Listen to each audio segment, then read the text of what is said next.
Good afternoon, everyone, and welcome back. The department has taken some time over the lunch hour to update reg text. All of the negotiators should now have that in their inboxes.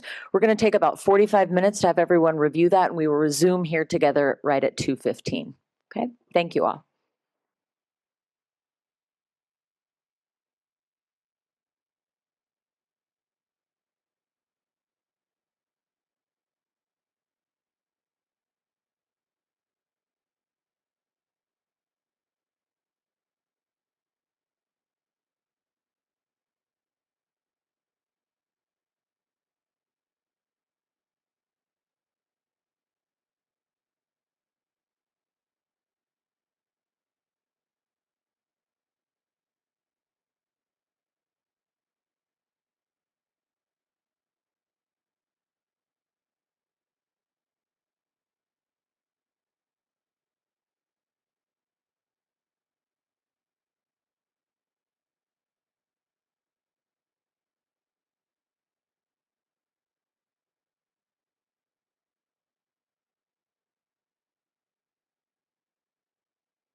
Welcome back, everyone.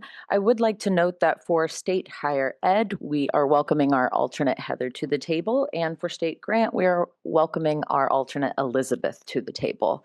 Dave, I would love to turn it over to you. All right, thanks so much. So we have sent around some language. We understand that folks want a couple of tweaks to that language. So during this period, we've also made a couple of those tweaks. During this period, as I go through the language, this will be the first and only time that we're open to making very slight tweaks on the fly. So if you see grammatical errors, if you see little things, we can make those now. At the point that we finish with this discussion, we plan to finalize the document, and we will then take a consensus vote on that document. So I think we can get started with going through the final changes that we've made since earlier today. Okay. So starting out in 668.14, unfortunately, in order to stay with our coloring protocol, today is still gray, and so we didn't make changes to the coloring. So if I miss anything that you guys are aware of, don't hesitate to stop me, put your card up, whatever.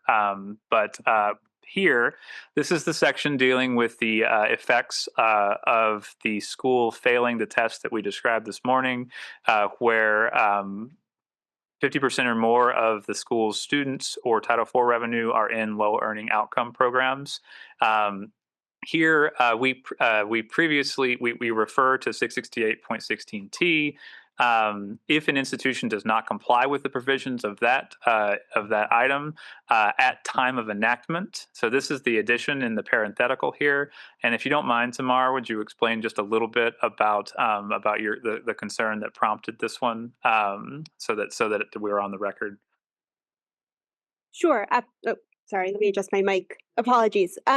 Absolutely. So the reason why this is critical is because this is the provision that gives some teeth to the accountability measure that we are agreeing to enact for loss of Pell eligibility. And the concern is that if 668.16T changes down the line due to other negotiated rulemaking or other processes, this would be completely worthless. So it is very important that this cross-reference be at the time of enactment in order to preserve the teeth that we have. Thank you, Tamar. Thank you. Appreciate that. I think we can go on to the next change here. And that takes us down into 668.16T.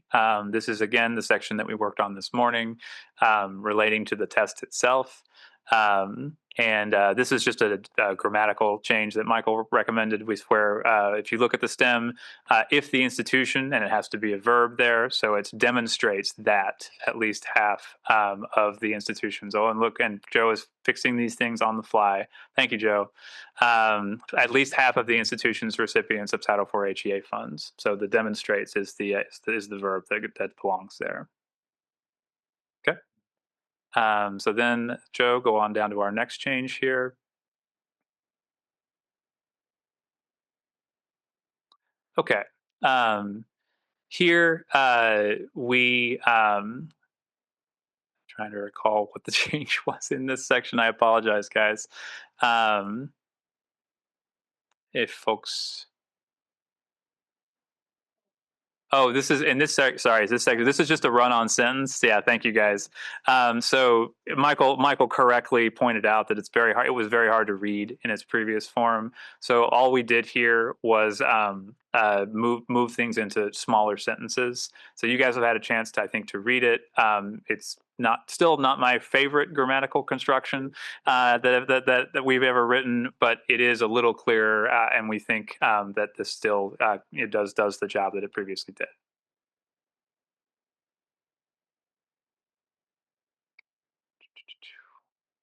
And I think we're heading down now to actually go back up. I think we missed one quick change here, and I think, Tamar, this was a second change that you had requested relating to a cross-reference. This is in this section are the requirements for the teach out option, and here it is under G. agree not to restart the same program or to start a substantially similar program, which means sharing the 4-digit zip code. So I'll explain in more detail why this was necessary, but because we are planning to make a change to implement the SOC code proposal that David made earlier today, except in this context. The agreement that our employers and legal aid representatives came to was that this would apply at the 4-digit zip code, and that's where the limitation would be without reference to zip codes, so that we could not have just the cross-reference there. Okay. And here in this section, our negotiator for taxpayers identified, oh, wait, sorry, going back up to 2 here. This is the change that affects the proposal from the employer. So as you guys recall, an institution is not permitted to update its list of direct loan eligible programs that share the same 4-digit zip code as the program that lost eligibility or was voluntarily discontinued. Here we've narrowed it slightly to include programs that have any overlapping SOC code with the SOC codes associated with that 4-digit zip code. So that crosswalks, as you guys know, include in many cases a large number of SOC codes associated with the same zip code. Here, the limitation includes all of those SOC codes. So if any program has one of those, it would not be permitted to be instated under this language. Jeff, please. Would you characterize this as a pretty big expansion? This expands the ability of institutions to add new programs. Okay. Yeah, because the limitation is now not just the 4-digit zip code. It is only those programs that have that 4-digit zip code and also have one of the SOC codes that was associated with it. Yeah. Back to you, Dave. And this was just a typo on our part, but we made a change here. Thank you to our taxpayer representative to move the reference to any overlapping SOC codes from the section above, from the area where we struck it there, to this portion here. And Preston, can we hear from you? Thank you very much for making that change. One very, very small request. In paragraph 2, there's a reference to the SIP-SOC crosswalk being provided by a federal agency. Could we provide that reference here as well? Yeah, I think that's fine. And then I think we probably want to copy paste the exact language that is provided. Thank you. Yep. And let's pause for a second, make sure that you're good with the construction. That looks great. Thank you. Okay. And Joe, is that our last one? Yep. Okay, that is the final change. So at this point, I'd like to open it up for any other comments before we go to a vote for consensus. Michael, can we hear from you? Dave, excuse me, Dave, I think there's one other change that you didn't mention, which was the provision under E in the teach out. Yeah, Joe, if you could pull that back up. Thank you.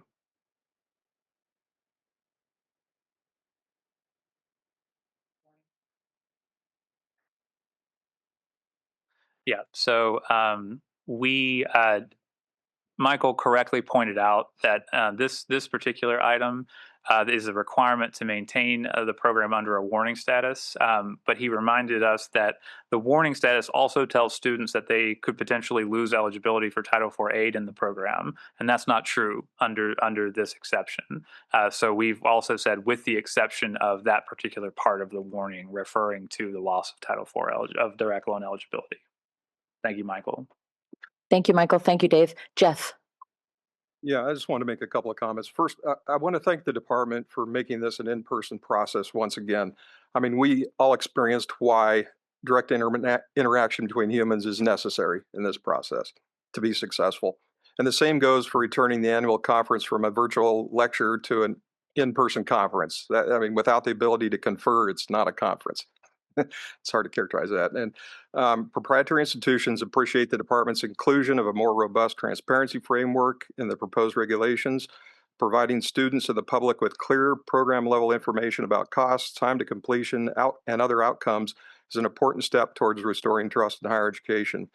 And when students have a better understanding of what to expect from a particular program and institution, they are better positioned to make informed choices aligned with their career goals. Ensuring that expectations are transparent and grounded in clear information and that these expectations are met is where accountability and student success should ultimately converge.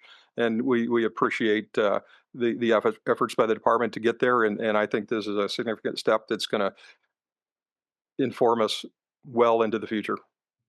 Thank you, Jeff. David.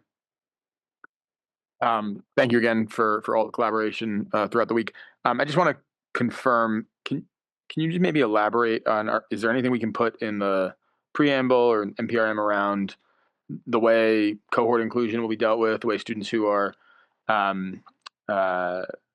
enrolled subsequently in non-eligible programs will be handled? I know we'd had some discussions. I just want to make sure that I have full understanding there. Sure. So as the language currently reads, students would be included if they were enrolled at an eligible institution in an educational program, meaning not necessarily an eligible program. We considered dropping that down to just eligible institution, and there is also an argument for including cases where it's not at an eligible institution. However, that's right this second, that's a step too far for the department. Partly because we don't have any data on ineligible institutions. We also don't know how to distinguish between an institution in that setting and something else. We recognize that that is still an issue for some constituencies, and we are open to looking at it in the final rule if there is an issue that commenters want to bring up to us. But I just want to say that from the department's perspective, we understand the issue and we're sensitive to it. It's just not something that we can make a change to in this process. Yeah, completely understand, and as you have been throughout the process, both this week and last, very thoughtful and appreciate that. It's been a privilege to work with you all. Thank you, David. Thank you, Dave. Eric, over to you. Thank you, Kayla. Dave, I just want to say thanks again for all the work that y'all have done today and during the break to clean up this and work with us. We mentioned, Magnus and I during lunch, we went back through our proposals and again, the mandatory text, and we noticed that there wasn't much there as far as 668.43 regarding some of our proposals. I just wanted to get on the record, if you don't mind, just talk through a little bit about why the department chose not to include the emergency aid as well as on-campus, off-campus with family kind of things. Yeah, no problem. Yeah, thank you, Eric. So we did look at that in great detail and we discussed it.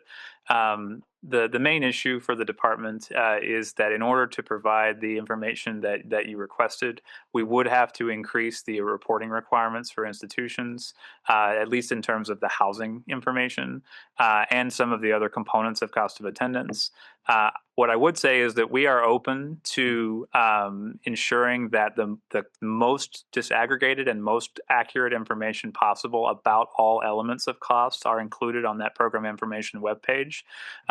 The other thing I would say is that we were also open to the idea of including information about emergency grants, but the way that the system is structured focuses on programs, and it really, in our view, doesn't make sense to tell students about emergency grant eligibility for programs. It makes sense to do it at the institution level. So the department commits to explore a little bit more about how we might be able to collect data about that in other contexts, not necessarily FET reporting.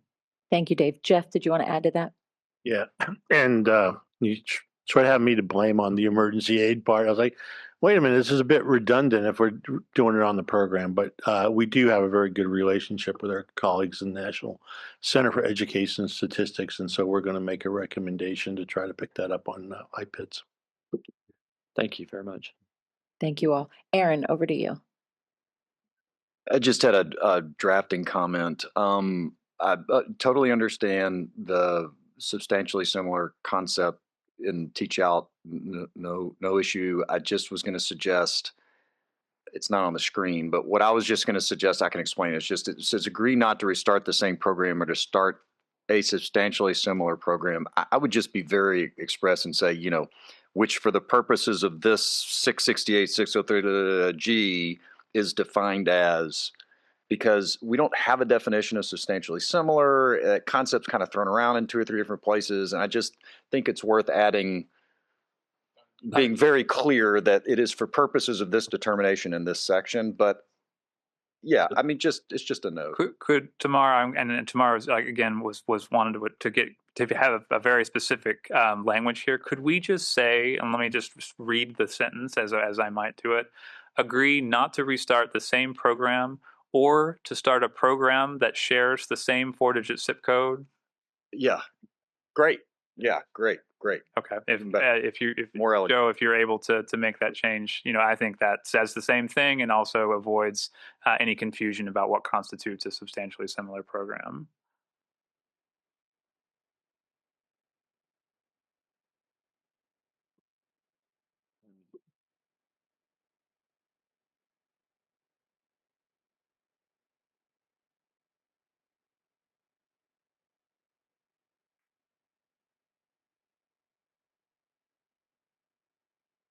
Yep. So you're watching the process play out live, friends at home. So everyone take a look at the sentence as it's written there. Thank you, Dave. Aaron, are you good? Yeah. Perfect. Tamar, I'm coming to you next. Thank you. Just back to sort of a few little drafting things. So in 66816, Zoe thankfully just caught a typo. So it starts with, sorry, I'm pulling it up on my own screen as well at the same time. So where it says demonstrates that at least half of the institution's recipients, that language should get mirrored after the and, so it should be and at least half. Yes, thank you. Yeah. So that's one thing, and the other is I just wanted to reiterate again that for the section above, which is 668.14H2, that the appeal is limited to just the earnings calculation as in the remainder of the text. Yeah, that's exactly right. And we will commit to including in the preamble a note that the department's expectation is that this appeal relating to this test is only of the data that is used to perform the test. Okay, thank you. Thank you, Tamar. David, back over to you. Dave, we have worked our way through all of the cards, comments, and questions. How would you like to proceed? I think we've reached the end, folks. I think at this time, the department would like to ask for a vote on consensus. I would like to clarify that I will ask everyone to exhibit their thumb in show of consensus. If you are a thumbs up, this means you are in support of the text as we just reviewed. If you are a thumb down, that would mean that you are in fact blocking consensus. If you wish to give a sideways thumb, we are going to treat that as abstaining. So it will not be in support of the text, but it will also not block consensus. So if everyone around the room is side or up, we will in fact have reached consensus. Before I ask you to show those, I see a couple of cards going up. Tamar. Thank you. I'd like to know if now is the appropriate time to comment on our vote to the extent that we need to do so in order to proceed. I'm going to ask everyone to show thumbs, and then I will go round robin through the constituency group. So if you'd like to comment briefly at that point, that would be an appropriate time. Thank you. Yep.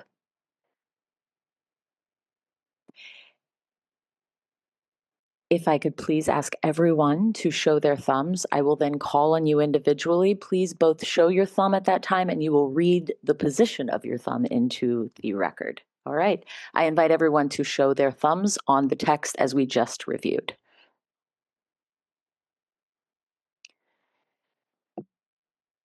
For students, our primary Eric. We support this regulatory language as written and are a thumbs up.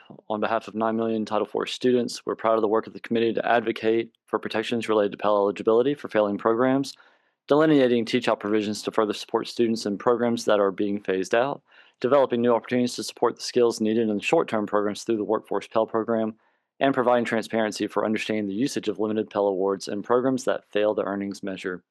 I'm very grateful to the extensive time and collegiality of my fellow negotiators, the department, and the support of the facilitator throughout this process, and especially to Magnus Noble, the alternate for students and a student, who joined short notice and worked nonstop with me every day to work through these proposals. Thank you very much. And for our veteran constituency, primary Matthew. thumbs up for student veterans. And again, just want to thank my colleagues in the room and the department for the draft text. This is a monumental step forward in accountability across all sectors. And both service members, veterans, their dependents, we all look forward to seeing how this develops over the future years. And thank you everyone again for your time. Thank you very much. For legal aid, primary, Tamar. Thank you. I'm abstaining from this vote. I do so thoughtfully, and it is not easy. And the reason I'm abstaining from this vote is because it was made very clear to me throughout this process that protections for students in certificate programs would be taken away altogether if I blocked consensus. And those students are just too important for me to take that risk, especially with the long history of abuse in certificate programs. I'm thankful to the committee for their consideration. I hope that we will get to a place of greater accountability moving forward. And again, for this reason, I'm abstaining. Thank you, Tamar. For public, Kristen, primary. On behalf of, I support this. On behalf of the 2/3 of Title IV eligible students who attend a public college, we are ready to get to work. We get to work on educating, assisting, improving, and reducing the number of programs that do not meet this earnings threshold. Thank you. And for private nonprofit, primary, Aaron. I'm a thumbs up. I have explained to folks who have reached out to me and who have seen some of the projections around the types of programs, particularly at the degree and graduate level. As you can imagine, there are institutions that have music programs and arts programs and others that will be affected that are concerned. And I have explained to them that we are not voting on Congress's decision to create an earnings premium. We are voting on the regulations that have presented by the department to implement and carry forward that decision by Congress. And I think the department has done a very good job, taking a lot of competing interests and trying to bring them all together and to create something that can work and be sustainable. And we talked about earlier in the week the great challenge of regulatory whiplash that has affected everyone. The department, schools, students, taxpayers, everyone over the last 20 years. And, it's a compromise, we've heard said, and I think it is true. When you have compromises, that means nobody is probably getting what they want, which I also think is probably true. But I think it is a good compromise. And I think institutions and everyone, students, taxpayers, et cetera, will benefit from the stability of this accountability program. I echo Kristen's comment. I think institutions are ready to finally just see something and to start working with it and accommodating it and making the changes that they need to make. And I think that's good for everybody. So I thank the department, and I also just want to say to all the negotiators, this has really been a professional highlight for me. I'm just the expertise, professionalism, advocacy of everyone in this room. Cody, all the data the department provided, everyone at the department, it has really just been, I think it seems to me the best version of what this thing is supposed to be. And for that, I'm grateful to have been able to participate in it and grateful to everyone who was able to be a part of it. Thank you, Aaron. For proprietary institutions, our primary, Jeff. Yeah, Jeff Arthur, thumbs up.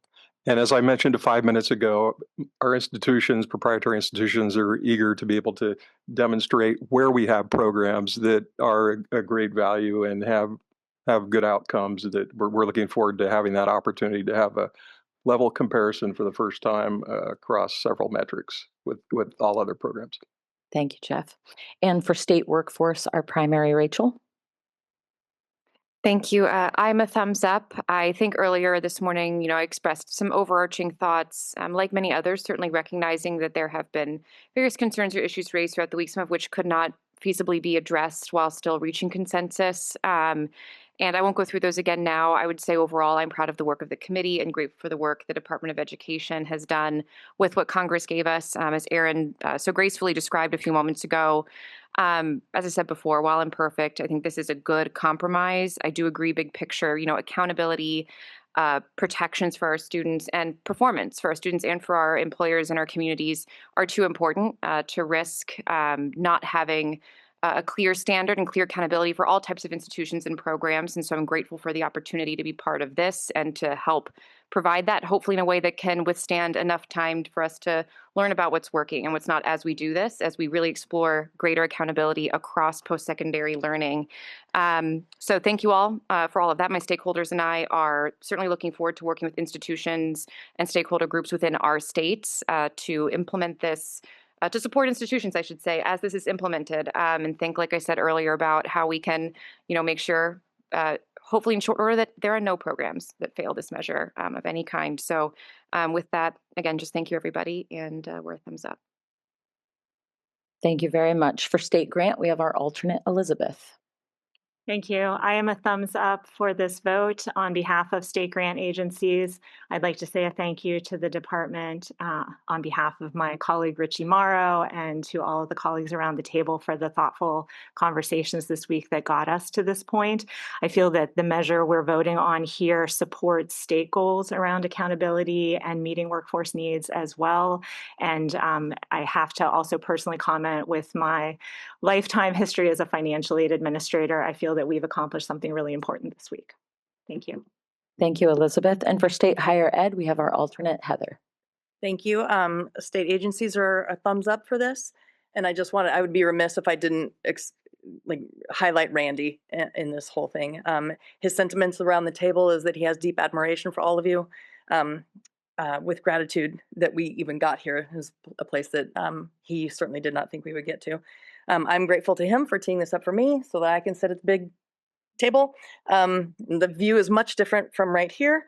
And then I think I would just like to say that I'm excited to see the work that will come from this. And then perhaps there's a way to make sure that we have, perhaps a new NCLB, like no community left behind, so that we continue to make sure that we address all needs. Thank you, Heather. For accrediting agencies, our primary, Michael.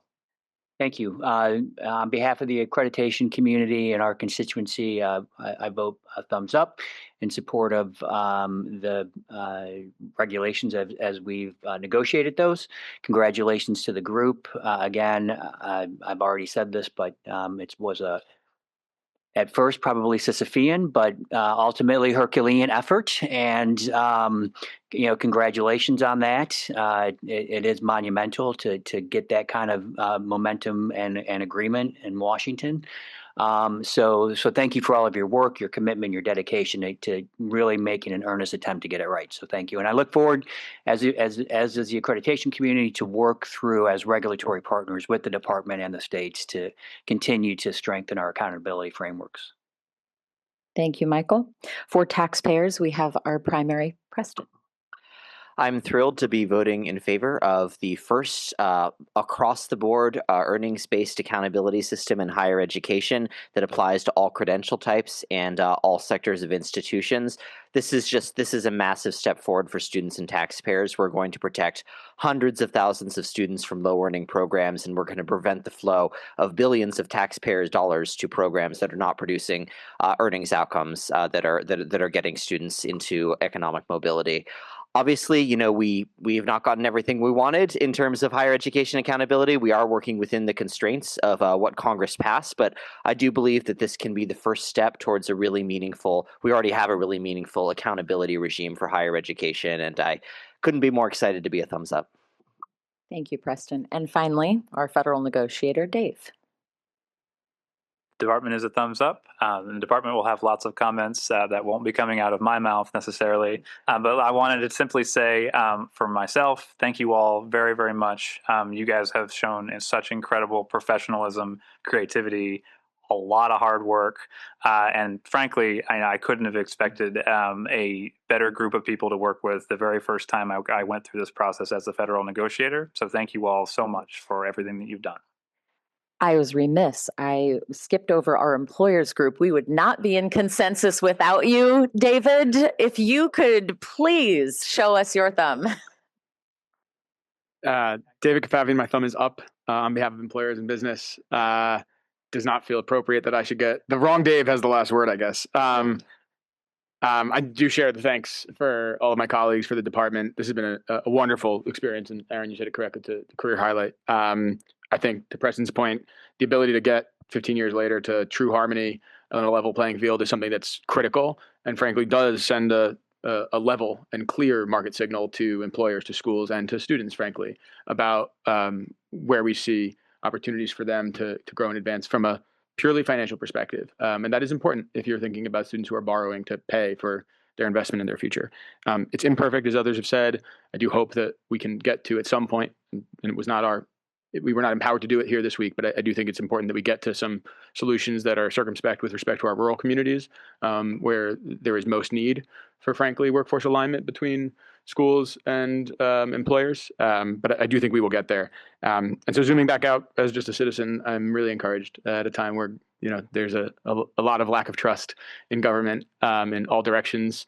I hope other organs and levels and branches of government can maybe model a little bit what we saw here. And if anybody from Congress is watching, maybe take a page out of Dave's book and showing how to listen and be patient. And so thank you to each of you. It's been a real pleasure. Thank you very much, David. I'm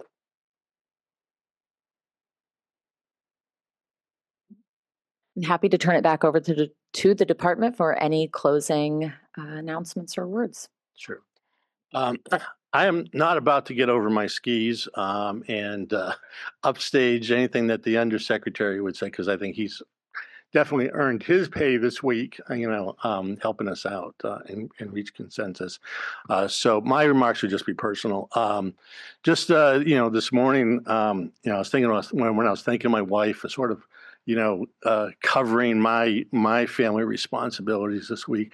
I want to thank all of you, all of my colleagues from the department who have given so much time and time away from your families and their families during this time, so that we can work through this, all of this, and just appreciate it. I did say it at the last one. I thought we selected the right group of people.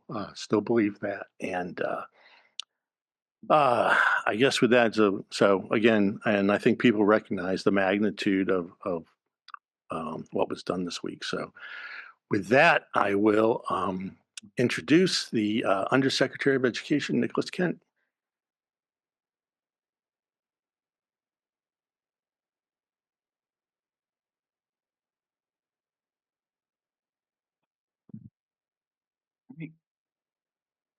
Here we go. Thank you, Jeff, and thank everyone. Before I begin, I want to take a moment to express my deepest appreciation to some key individuals and teams who have worked tirelessly behind the scenes. But first, let's give a round of applause for Jeff, Dave, Jake, and of course, Cody.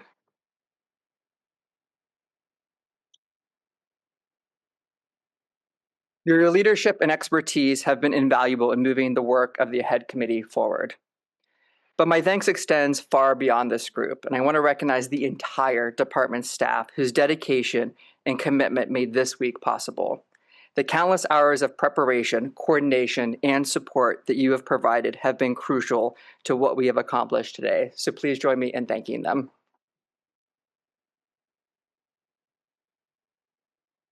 And finally, I want to thank each of you, the negotiators, who have brought your passion, your expertise, and your determination to this table. We know how much work has gone into these negotiations, and your effort is reflected not just in the work that we have accomplished here, but also in the trust that you have built with your stakeholders and the American people. As I reflect on this week's negotiations and the work that we have done as a committee, I'm reminded of the larger vision we set out with, and I want to share with you a few thoughts on that vision. When we began this process, we were crystal clear about our goals. The One Big Beautiful Bill Act was, at its heart, about change, transforming higher education into a system that better serves students, families, and taxpayers. And accountability was at the core of that transformation. To be clear, accountability is not a buzzword, it's a principle. It's about ensuring that the massive public investment in higher education is producing tangible results. Results like successful graduates who can pay off their loans, students who gain skills that directly lead to well-paying jobs, and institutions that are genuinely focused on return on investment and not just for their bottom line. As many of you know, the American people have been asking for better accountability in higher education for years. They want to see real outcomes. This isn't about punishing institutions. It's about ensuring that the taxpayer investment in higher education is working and that it works for everyone. Now let's turn to what we have accomplished this week. You have made history today by agreeing to a new accountability framework, one that for the first time in over 3 decades applies to every institution and every program, regardless of sector or credential level. This is a game changer. For years, we have been bogged down in ineffective measures that simply fail to capture the full picture of how all programs were actually performing. This new framework is different. It's about ensuring that all programs meet a baseline for financial value, a baseline that reflects the needs of students and taxpayers alike. We are establishing a new earnings benchmark for the first time and applying them to every program, whether it's a PhD in philosophy or a certificate in plumbing, creating a baseline that ensures that all programs deliver financial value.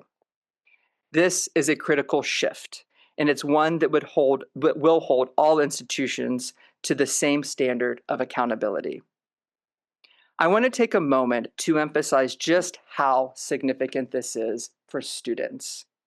Yesterday, during a caucus conversation, Magnus, one of our negotiators representing students, shared a powerful reminder with us.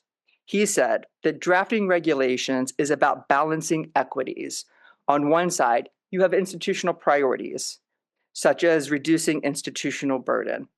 And on the other, you have the interests of students.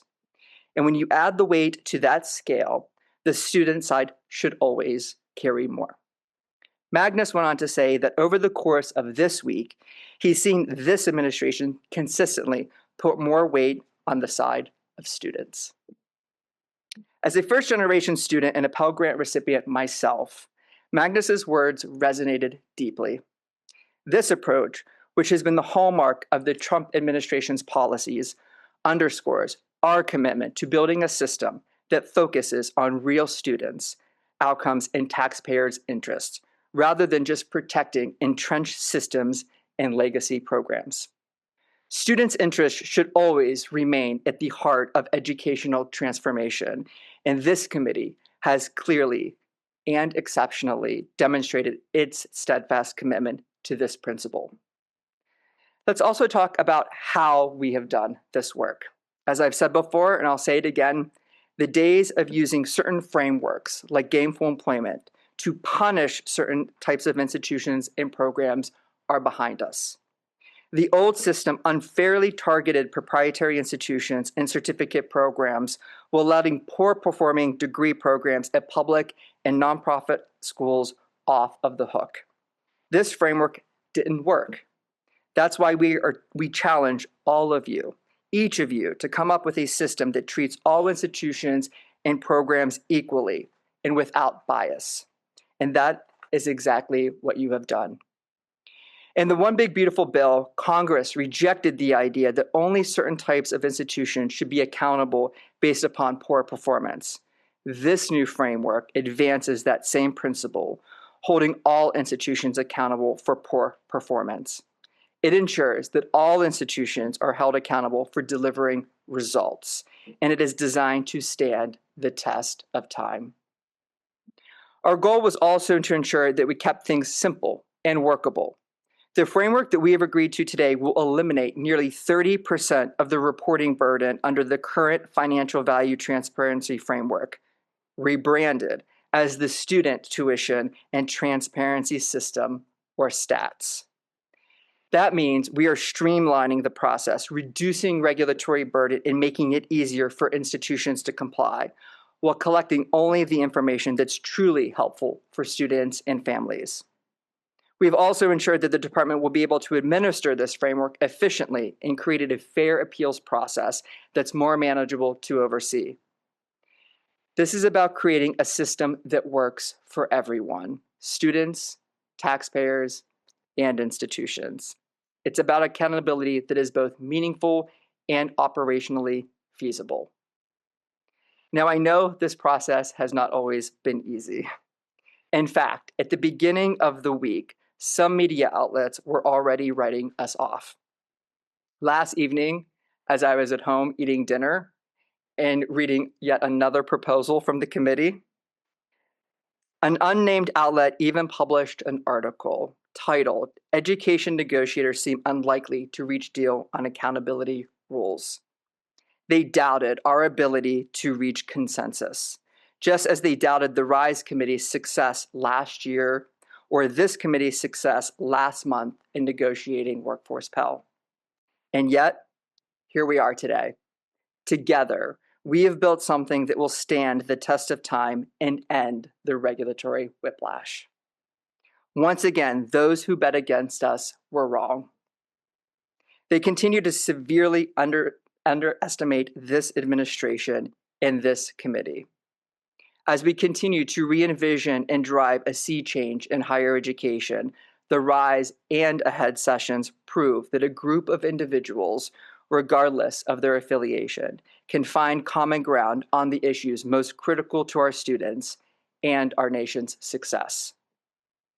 So what comes next?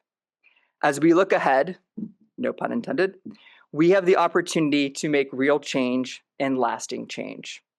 In just 189 days since the One Big Beautiful Bill was signed into law, we have convened 2 negotiated rulemaking committees, held 4 weeks of negotiations, provided over 20 analyses and presentations, fulfilled numerous data requests, engaged stakeholders, and reached consensus on all of the regulatory packages we have worked on. This includes implementing the new loan limits and repayment assistance plan under RISE, standing up a brand new program in Workforce Pell, and now we have established a new accountability measure that will hold all institutions and programs accountable. By July 1 of 2026, in just 173 days, these changes will take effect and provide lasting impact for years to come. We also know that some of the most exciting work is still ahead of us. Later this month, we intend to publish the Notice of Proposed Rulemaking for the RISE Committee's student loan provisions.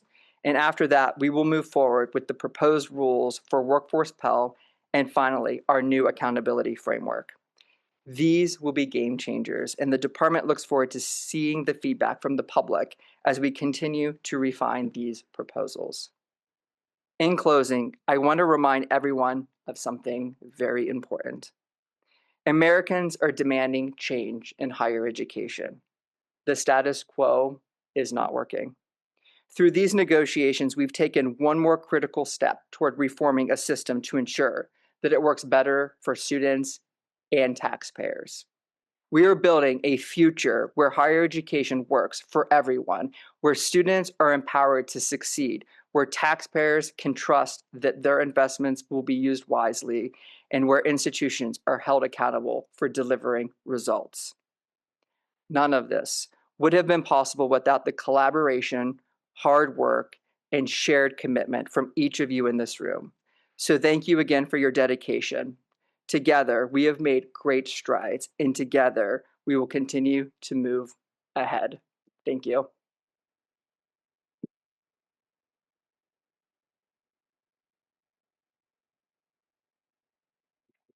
As we close, Dave, was there anything else you wanted to add? No, I think the Undersecretary and all of you said all that needs to be said. Thank you all so very much for your participation in this process. Really appreciate it. Thank you all. Congratulations. We're adjourned.